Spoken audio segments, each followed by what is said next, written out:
Marami kami nahuhuli ng mga pusher, drug pusher dito tumatakbo sa inyo. Anong gagawin nyo sa bansa natin? Tirahan ng mga pusher, drug pusher? Ha? Mga snatcher, ganun ba?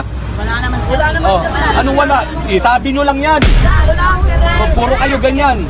O kayo, sinabi ko sa inyo 1 linggo, kala nyo nagbibiro ako, babalik ako, iigipain ko kayo. O, ngayon. O, sige, ano gusto mo? Anong pakiusap? Ilang araw mula ngayon? Kasi nga ganito po sir. Ilang araw mula ngayon? Wag mo na, hindi mo ako makukuha sa bola. Hindi ako nakikinig dyan. Hindi po kami nambubula sir. Hindi nga, wag mo na pakita sa akin, hindi nga ako naniniwala dyan eh. Ay, sir, sana na po sila nagpusana sir. Galing po sa mga lahat ng mga siya po sir. Bibitinin ko muna kayo. Pinutol natin yung video para magpaliwanag tayo rito. Siyempre, magbigay tayo ng galang. Hindi kagaya ng ibang mga op-op na mga vloggers. Dire-diretso yung kanilang pagsasalita. Hindi man lang marunong bumati. Hindi man lang marunong magpasalamat. Pero ito si Boss Rick, ang munting channel ni Boss Rick Vlogs TV. Siyempre, bati tayo ng isang mapagpalang araw na naman po sa ating lahat mga kapatid, mga kababayan at mga boss. Kamusta na po kayo? Sana po lagi kayong nasa mabuting kalagayan. Ang pag-uusapan nga pala natin sa araw na ito, kagaya nung napanood ninyo sa unahan kanina, itong mga ob-ob na mga squatter. Pero ayaw nilang tawaging squatter sila. Informal settlers. Yan ang gustong-gusto nila. Social, di ba? Kasi nakita ninyo dyan sa video, nakatirik yung mga bahay nila sa kalsada. Ang tawag sa kanila, sila na mismo umamin, abstraction daw sila. Alam daw nila na abstraction sila. Paano nga naman ito? Sa pagsasalita pa lang, hindi niya na naintindihan kung ano yung sinasabi niya. Abstraction daw sila. Pero pinalalaya sila ni Colonel Magdaloyo. Saludos ako sa'yo, Boss Colonel Magdaloyo, sir. Ang galing mo! Talagang noon pa, sinusubaybayan ko na itong tao na ito. Dahil nagpapatupad ito ng tama sa batas. Nasa batas lagi ang kanyang mga ginagawa. At syempre, hindi may iwasan, may mga nagagalit yan. Dahil yung kanyang mga nasasagasaan, kagaya nitong mga ob-ob na ito, na alam nila na mga nasa abstraction nga daw sila, pero ayaw nilang umalis kasi paano naman daw yung kanilang mga anak? Kasalanan pa ngayon ng gobyerno. Pero ang tanong ni, bibitinin ko ulit kayo. Bago tayo magpatuloy, syempre bati muna tayo ng isa. Magandang umaga po, Luzon, Visayas at Mindanao. Syempre pa sa mga kapatid natin, mga kababayan natin na nasa iba't ibang panig ng mundo. Magandang umaga, magandang tanghali, magandang hapon, magandang gabi po sa inyong lahat dyan. Kamusta na po kayo? Sana po habang pinapanood ninyong video na ito, magkuya-kuya ko lang kayo dyan. Magkapi-kapi kayo dyan. Si Boss Rick nang bahala sa inyong libangan. Sana maaliw kayo dito sa munting channel natin. At kagaya ng sinasabi natin dito, kung ano man ang saloobin ninyo, pwede kayo mag-comment yan mga bashes. Kamusta kayo? Mag-comment kayo rito. Welcome kayo rito sa munting channel ni Boss Rick Vlogs TV. Bago natin ipagpatuloy yung panonood natin sa video na ito, dito makikita natin, explain ko lang saglit, bigyan nyo lang ako ng mga 1 segundo. Ito yung mga sinasabi nating bigla na lang sumusulpot at inaari na nila na sa kanila na yung tinitirikan ng kanilang mga bahay. Panoorin natin ang video na sabay-sabay bago tayo ma-high blood. Pero kagaya na sinasabi ko rito, huwag kayo ma-high blood. Hayaan na ninyo si Boss Rick ang ma-high blood. Mag-relax lang kayo dyan. Kaya etong video, bibigyan natin ng reaksyon. Siyempre, pagkatapos na. Video?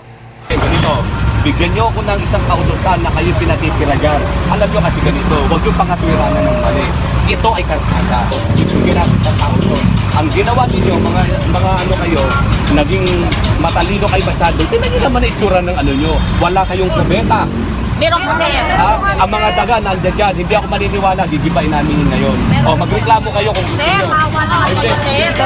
Alam mo, kung lahat ng mamamayang katulad ninyo, lahat tayo squatter dito. Oo nga po sir.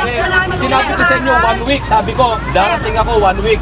Ganito po nga sir. Alam po namin sir. Alam namin yung sitwasyon namin. Nadamay ka, no? Hindi po sir. Hindi po sir. Dito po ako, isa po akong ano. Alam po namin sir na nasa abstraction po kami sir. Pero sana po, oo nga po sir. Pero sir, sana po sir, pagbigyan nyo kami. Sige, ano may ano po yung programang no demolition, no relocation. Sana sir, maintindihan mo sir yung sana nung kayo tumira dyan, nagpaalam pa kayo sa pamahalaan? Di ba, basta-basta na lang kayo tumirid dyan? Hindi nyo ba yung alam nyo na yung lugar nyo na ang daming adik, ang daming magnanakaw tumatakbo rito? Kayo, ang iniisip nyo na sarili nyo, ang iniisip namin seguridad at ang kagandahan ng Maynila. Bumalik na kayo sa probinsya ninyo. Huwag kayo magsumiksik sa Maynila at wala kayong tirahan dito. O nga po, Punong-puno sir. ang Maynila, bumalik kayo sa probinsya ninyo. O nga po, sir. Ah. Ang hiling po namin, Oh. sir, yung proseso na ano, sir. Naintindihan namin, sir. Alam namin yun, sir, na nasa abstraction po kami, sir. Sana po, Oh. pagbigyan mo kami sa mga hinihiling namin. Hindi ko kayo pagbibigyan. Gaya, That's all. sir, kasi That's all. ganito po, sir. Sinabi May mga ako na anak, kayo. may mga anak kami, Ay sir. na nako, estudyante, sir. bakit kayo tumira kasi dyan tapos nag-anak kayo? Lahat ng problema niyo bibigyan niyo sa gobyerno. Sir, Oh. totoo sir, sir. Hindi, aalis naman po kami, sir. Hindi umalis na kayo ngayon. Hindi po, sir. Kasi muna ngayon, sir. Kasi, Okay lang. sir, pakiusap po, sir. Pakibasa na lang po muna yung mga Hindi, papers ayoko namin, yan. sir. Natintindihan ko yan. Oo. Kasi lahat ng mga kadamay ganyan na, susundin nyo Wala kayo. po kaming kadamay, Matigas sir. ang ulo nyo. Sir. Okay, tingnan nyo. Tatanungin ko kayo. Anong tawag nyo sa lugar nyo? Abstraction po, sir. Oh, di umalis na kayo. Sir, sana po, sir. Oh, maliwanag. Maintindihan nyo, sir. Oh. Kasi marami kami Lahat mga ng bata, magnanakaw tumatakbo dyan. Lahat ng snatcher tumatakbo dyan. Marami kami nahuhuli ng mga pusher, drug pusher, dito tumatakbo sa inyo. Anong gagawin nyo sa bansa natin? Tirahan ng mga pusher, drug pusher? Ha? Mga snatcher, ganun ba? Wala naman, sir. Oh, anong wala? Sabi nyo lang yan. Oh, puro kayo ganyan. O kayo, sinabi ko sa inyo, 1 linggo, kala nyo nagbibiro ako, babalik ako, iigipain ko kayo. O, ngayon. O, sige, ano gusto mo? Anong pakiusap? Ilang araw mula ngayon? Sir, kasi nga ganito po, Hindi, sir. ilang araw mula ngayon? Wag mo na, hindi mo ako makukuha sa bola. Hindi ako nakikinon dyan. Hindi po kami nambubula, sir. Hindi nga, wag mo na pakita sa akin, hindi nga ako naniniwala dyan eh. Kahit Oh. sa sana na po sila na po sana Eh, galing po sa mga Ano, lahat ano, ng ano? mga ahensya po, sir. Ano? Ano lang po sana yung mga basta-basta dyan, sir. Hindi ako naniniwala sa inyo. Lahat na lang. Alam nyo ba yung sa tundo, yung sa ibabaw ng tulay dong, giniba ko yun. Ano naman talaga, sir? Oh. Pagdating po ng katapusan ng mga estudyante po, sir. Ay, hindi kayo alis, puro kayo katwiran. Ay, hindi po, O sir. sige, Hindi na ganon. po sana. Mula ngayon, sige, hindi ko kayo gigibay. 1 linggo mula ngayon, darating ang buong ano dyan, gigibayin ko kayo. Eh, paano po naman pag-aaral, sir? Bakit yung problema nyo na ba't kayo tumira dyan? Alam nyo namang street yan. O ba't kayo nagsumiksik dito sa Maynila? Hindi naman po kami Kung ang mga pulis ka nangungupahan eh, kayo naman, tirik lang kayo ng tirik. Hindi naman po kami taga-pulis, Nagtitirikan sir. kayo, tapos nag-aanakan, nakala nyo inyo na tong karsada. Paano po namin inaang, Sir, hindi ako kami ilato dito, taga Maynila. So, namin Yung karamihan sa inyo, hindi. Alam na namin na huwag kayo mga Maynila naman ho ako. O, di bumalik ka doon sa pinaganuhan mo. Walang ano dyan, ha? O, sige, 1 linggo ulit mula ngayon. Babalik ako, gigibain ko kayo. Ang makakapagpatigil lang sa akin si Mayor. Kung gusto nyo, maglabi kayo kay Mayor. At Meron sabihan po, ako. sir. Oh. Meron po kami mga pagpila, sir. Sasabihan ako, makinig ka. O, sige, sir. Pumunta kayo kay Mayor para tawagan ako ni Mayor, sabihan ako na ititigil ko. Pero pag wala kayong ganyan, gigibain ko kayo. O, sige, sir. Anong Sir, araw ngayon? Lunes ngayon. Lunes, pagdating ko, gigibay ko ulit kayo. Susunduin namin yan, sir. Ah, ha? O, sir. O, sir. Kayo, Susundin namin yan. bumalik na kayo sa pinanggalingan nyo. Punong-puno ang Maynila. Huwag nyo nang dagdagan. Ang gobyerno may programa, bibigyan kayo ng pamasahe, bumalik kayo rito. Ang Maynila ngayon ay may gobyerno na hindi pwedeng panaguan ng magnanakaw, ng rapist, ng mga snatcher, ng mga drug addict, at ng mga drug lord dito. Ang dami nyo rito. Ako, in-inspection ko na rito. Ang daga, kasi laki nito. Itong batang ito, ang daga. Mga karamihan dyan nakatira dyan, puro baboy. Ha? Ang mga pinagkainan nyo, nagkalat dyan. Hindi kayo nahihiya, dumi-dumi, ang baho-baho. Kaya ang Maynila na pagsasabihan, mabaho, mabantot, kasi dahil nga sa inyo. Bigla ka kayo nakakita ng street, bigla yung tinirahan. Ba, ganyan bang gusto nyo sa community, ang society? Pag nakakita kayo ng street, titira kayo, mag-i-squat kayo. Tapos ang dami-dami nyo sinasabi. Bumalik na kayo sa pinanggalingan ninyo. Masikip ang Maynila. Maliwanag yan, ha. Lunes, simula ngayon, Lunes ulit, babalik ako, gigiba. Maniwala kayo sa akin, hindi ako nagbibiro. Marami na akong naggiba. Magtingin kayo sa YouTube. Oh, nakikita niyo siguro, hindi ako nagbibiro. I am true to my words. Ha? Hindi ako papayag na karsadang ito ay taguan ng mga adik, ng mga magnanakaw, ng mga prostitute, ng mga pokpok. Hindi ako papayag. Lilinisin namin ng Maynila. And the Guardian, in-inspection ko kasi laki ng batang ito. Lahat ng mga tain nyo nandiyan dyan. Oh, hindi kayo nahihiya. Tapos ang dami-dami yung katwiran. Ang karamihan naman sa inyo rito, hindi naman original ng mga taga Maynila.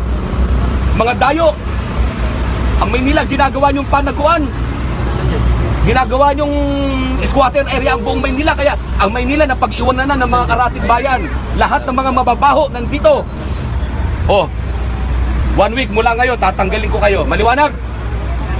Si Mayor lang ang makakapagpabago ng isip ko. O sige sir, gagawin namin maliwanag. yan sir. Tumaas ang mga kamay, sigaw tayo, sabay-sabay, attack. Sige ha. 1, 2, 3, attack! Sige pa, 1, 2, 3. Isang linggo na lang kayo. Okay sir, Mahaba itong video na ito pero pinutol ko lang kasi paulit-ulit lang yung kwentuhan nila dito pero nakakatawa at nakakaaliw. Ibig sabihin lang dito, matigas talaga ang mga tao ngayon, makakapal na ang muka. Alam na nila na hindi sa kanila yung lugar na pinagtitirikan ng kanilang mga bahay, inaari nilang kanila. Mabuti na lang mayroon tayo isang Colonel Magdaluyo. Saludo sir, boss. Ngayon, ito yung sinasabi natin dito. Pinapaalis na sila kasi base sa kwento dyan, sa napanood natin, binigyan na sila ng isang linggo para lisanin ang lugar na yan. Ngayon, akala siguro nila hindi sila tutuluyan ni Colonel Magdaluyo. Binalikan sila ngayon after 1 week. Ngayon nandyan pa sila. Dala-dala nila yung kapal ng papel, kagaya rin ng kakapal ng mga mukha nila. Dito natin makikita na itong mga tao na ito parang kabuti na nagsulputan lang dyan. Nagtayo ng mga bahay nandyan sa kalsada. Hindi natin masyado makita kung ano talaga yung pangyayari, pero ang sabi dito ni Colonel Magdaluyo, nandyan sila, mismo sila umami na abstraction sila. Naintindihan kaya ni ate yung kanyang sinasabi? Abstraction daw. Buti na lang, inintindi na lang ni Colonel Magdaluyo. At sinasabi pa nila rito, ginagamit nila yung sinasabi nilang nasa batas na no relocation, no demolition. Pag wala daw relocation, bawal ka mag-demolish. Eto na yun. Eto na yung mga ob ng mga tao na ito. Kagaya ng sinabi ni Colonel Magdaluyo, bakit? Nung tumira ba kayo rito, nagpaalam kayo sa gobyerno? Ganyan kakapal ang mga tao na nakatira dyan. Ganyan sila kagarapal. oh my God. Ganyan sila kaob-ob. Makasarili itong mga ito. Ito yung mga nangyayari, kagaya rin to sa mga vlogger, sa mga ob-ob. Ito yung mga kauri nila. Mismo, si Colonel Magdaluyo, napansin niya, ang dugyot-dugyot, taguan ng mga kriminal, lahat ng mga klaseng kriminal, dyan nagtatago, pero siyempre, deny to death itong mga ate na ito. Nagtataka rin ako dito sa mga tao na ito, nasaan yung mga asawa nito? Bakit sila yung nakipag-usap dyan? Pero may mga anak sila. Napansin ninyo, umalis na kayo dito, Eka, ni Colonel. Hindi po pwede kasi, paano na yung mga anak namin? Problema pa ngayon ng gobyerno yung mga anak nila. Kaya ang sabi, di ba? Bakit kasi kayo tumira dyan? Bakit kayo tumira dyan, nag-anak-anak pa kayo? Ito yung mga style ng mga ob-ob ng mga tao. Yan ang nangyayari ngayon. Kaya ang sabi niya, kayo mismo ang dahilan kung bakit tinawag na dugyot ang City of Manila. Totoo naman, pumunta ka sa Manila, mag-ikot-ikot ka, doon sa mga squatter. Ganyan ang mga ugali ng mga tao. Ngayon, kahit sa loob ng subdivision, may mga tao na rin squatter ang ugali. Pero ayaw nila tawagin squatter sila. Discrimination daw. Pero sila mismo ang nagdi-discriminate, nabubulo lang sa inyo. Sila mismo ang nagdi-discriminate sa sarili nila sapagkat wala silang GMRC. Balikan lang natin yung basic nung nag-aaral tayo. Ano ba ibig sabihin yan, boss? GMRC. Good manners and right conduct. Pag ikaw, mayroon kang ganon, may respeto sa iyong tao. Pero pag wala kang ganon, wala ka. Wala kang kwentang tao. Eto na yun. Eto yun. Kasi kung yung mga tao na yan, kung meron silang GMRC, in-apply nila sa sarili nila, walang problema si Colonel Magdaluyo dyan. Kasi walang magtatayo ng bahay dyan. Saludo sa'yo, Yorme Isko Moreno. Nilinis niya ang Maynila. Bumalik ang ganda ng Maynila. Sa totoo lang, gustong-gusto ko ang Maynila. Puntahan. Ang ganda ng Maynila, malinis na. Sa susunod na mga vlogs natin, ipapakita natin kung gaano nakalinis ang Maynila. Pero panawagan ko sa mga ob-ob, huwag kayo makapal na mukha. Kasi kagaya ng sinabi ni Colonel Magdaluyo, natatawa ako sa inyo, nung pumunta kayo dyan, nung tayo kayo ng bahay dyan, nagpaalam ba kayo sa gobyerno? Of course, hindi kayo nagpaalam. Basta nagtirik lang kayo dyan ng bahay. Maliit. Nagsimula kayo sa barong-barong hanggang sa lumaki. Hanggang sa hindi na kayo papansinin halimbawa ng gobyerno, magiging konkreto na yan. Ngayon, pag pinaalis kayo dyan, eto na ngayon yung isusupalpal ninyo. No relocation, no demolition. Ang kakapal ng mga pagmumukha ninyo. Ngayon, bibigyan kayo ng relocation. Si Yorme, mahilig yan magbigay ng kondo. Ano nangyari sa mga kondo na binigay niya? Binaboy din ninyo. Ang bababoy ninyo, ang mga ob-ob kasi kayo, mga dugyot kayo. May kondo dyan na nakikita natin. Nandyan, binaboy ninyo. Kahit anong gawin ng gobyerno dyan, kahit anong galing ng mayor dyan, kung ganyan ang mga tao dyan. Kaya ang sabi ni Colonel, umuwi kayo sa mga probinsya ninyo. Imposible wala kayo probinsya. Sumisingit pa yung mga babae, di ba? Taga Maynila ika kami. Pumunta kayo doon sa pinanggalingan ninyo, bumalik kayo doon. Nakakahiblad lang kasi makasarili. Kagaya nga ng sinabi ni Colonel, taguan ng lahat ng mga klase ng uri ng kriminal. Mapa, snatcher, addict, soldaper, ano pa, lahat na ng kriminal nandyan, nagtatago. Siyempre, ganyan yan eh. Kasi tumira din ako sa isang squatter, alam ko yan. Kaya kung sino yung ob-ob na vlogger na streetwise daw siya, ang sarap mong ob-obin. With that, kagaya ng sinasabi ko rito, pasensya na po kayo kung naging ganito yung reaction natin rito. Gusto lang natin ipakita rito kung gaano kakapal ang mga tao ngayon. Pag dyan ka nakatira, aariin mo yung pag-aari ng gobyerno. Ang kakapal ng mga pagbumuka ninyo. Buti na lang may Colonel Magdaloyo, kaya sabi niya dito, si Mayor lang yung makapagbabago ng kanyang isipan. Kaya sa susunod ng mga video natin, ipakita natin kung anong development dito. Kagaya na sinasabi natin dito, maraming salamat po sa lahat ng mga supporters natin, mga viewers, mga silent viewers, at syempre pa, yung mga bashers, mga ob-ob kayo. With that, kagaya na sinasabi natin dito, mag-ingat tayong lahat, pero lang sa mga tao. Ob-ob! Ob-ob! Ang kakapal ng mga mukha nito.